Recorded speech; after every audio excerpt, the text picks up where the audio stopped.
네, 개장 전에 모든 투자 정보를 모아보는 토마토 모닝 빅데이터 시간입니다. 지난주에는 약하게 시장이 마무리됐습니다. 금리 인상이 발표된 이후에 하루 만에 분위기가 전환이 됐는데요. 그 안에서 외국인과 기관의 수급 살펴보면서 오늘의 힌트 얻어보시죠. 먼저 코스피 시장으로 가보겠습니다. 외국인이 가장 많이 매수한 종목들 살펴보겠습니다. 1위는 카카오가 되겠는데요. 최근에 카카오 주가 흐름이 좋지 않지만 외국인 쪽에서는 매수세가 유입이 됐습니다. 그리고 밑으로 보시면 KT가 있는데요. 배당금 매력과 함께 최근 자사주 매입 소식까지 전해왔는데 여기에 콜센터, 롯데 홈쇼핑의 콜센터 통화 인프라 사업 시설 공급 체결 소식까지 전해왔습니다. 이에 따라 외국인의 매수세가 들어오는 모습이었고요. 그 밑으로 보시면 2차전지 관련주에서는 LG 에너지 솔루션이 가장 큰 관심을 받았습니다. 그리고 두산 에너빌리티, 셀트리온 이렇게 있는데요. 두산 에너빌리티는 특징주 가서 더 자세하게 살펴보겠습니다. 네, 다음으로 기관 쪽에서의 수급 리스트 살펴보겠습니다. 먼저 첫 번째는 2차전지 셋업체에서 삼성 SDI가 관심을 받았고요. 밑으로 보시면 SK이노베이션, LG화학, SKC 같이 대체적으로 이렇게 2차전지 관련주들이 기관 쪽에서 큰 관심을 보였습니다. 이 2차전지주들이 삼성전기차 TF 모멘텀이 지속되면서 기관 쪽에 수급이 많이 들어오는 모습이었고요. 또 삼성전자가 52주 신저가를 다시 한번 경신을 했지만 기관 쪽에서는 저점 매수세가 유입이 됐습니다. 네, 다음으로 코스피 시장에서의 매도 리스트 체크해 보겠습니다. 먼저 외국인 쪽에서 가장 많이 판 종목들 살펴보시면 삼성전자와 SK하이닉스가 있습니다. 이렇게 이번에 금리 인상 영향을 받으면서 성장주와 기술주가 약세를 띈 가운데 국내 반도체 관련주들도 타격을 입는 모습이었는데요.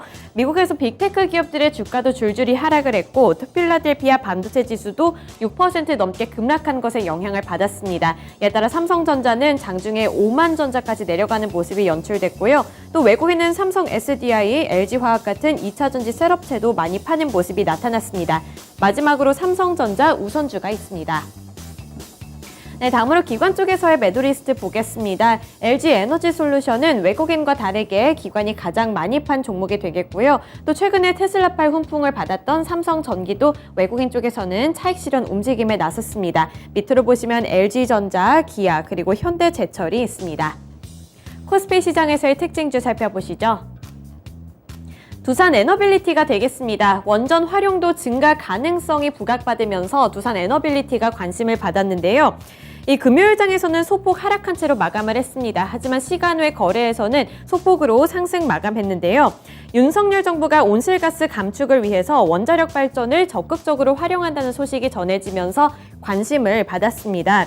기획재정부가 지난 16일에 발표한 새 정부 경제정책 방향에 따르면 이 정부는 이미 발표된 국가 온실가스 감축 목표를 이행하되 감축 경로와 또 원전 활용도를 높이는 등 감축 이행 수단 등을 손보기로 했다고 하는데요. 앞으로의 정책 기대감 받으면서 두산 에너빌리티 소폭으로 상승했습니다. 주가 예측 서비스인 스케치 살펴보시죠. 스케치에서도 긍정적으로 평가했습니다. 투자 의견 매수를 유지했고요. 그리고 앞으로의 주가 수익률도 괜찮을 것이라고 봤네요. 이런 부분들 참고하시면서 반영해보시면 좋을 것 같습니다. 네, 다음으로 코스닥 시장으로 넘어가 보시죠.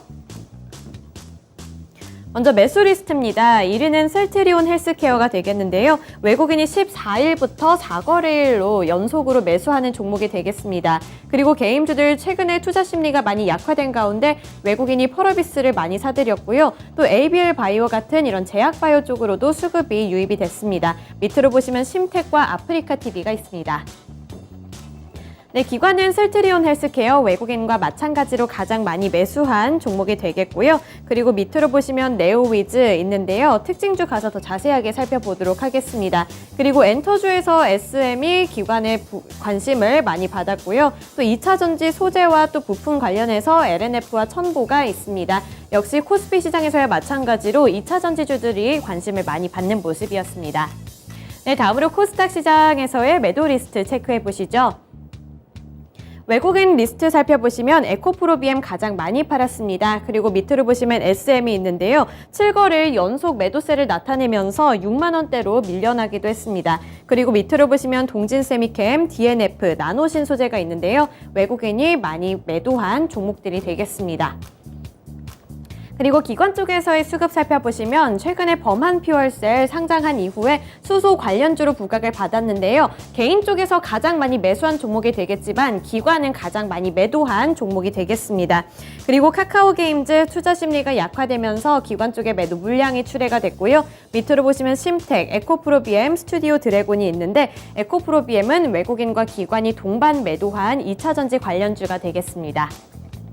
네, 넘어가서 코스닥 시장에서의 특징주 체크해 보겠습니다. 네오위즈가 되겠습니다. 이 웹보드 게임 규제 완화 기대감 및 신사업 기대감을 받으면서 상승세를 나타냈는데요. 최근 증시 전반의 분위기가 약화된 가운데 네오위즈가 홀로 상승을 해서 투자자들의 관심을 많이 받았습니다. 특히 이러한 오름세가 기관 주도로 이어졌기 때문에 더 특별하다고 볼 수 있었는데요. 우선 이 시장에서는 네오위즈 주가 강세와 관련해서 다양한 원인을 제시하고 있습니다. 먼저 첫 번째로는 웹보드 게임 규제 완화 기대감이 꼽히고 있는데요. 최근 웹보드 게임의 월 구매 한도를 50만 원에서 70만 원으로 상향하는 정부의 정책 기대감을 받았다고 볼 수 있습니다.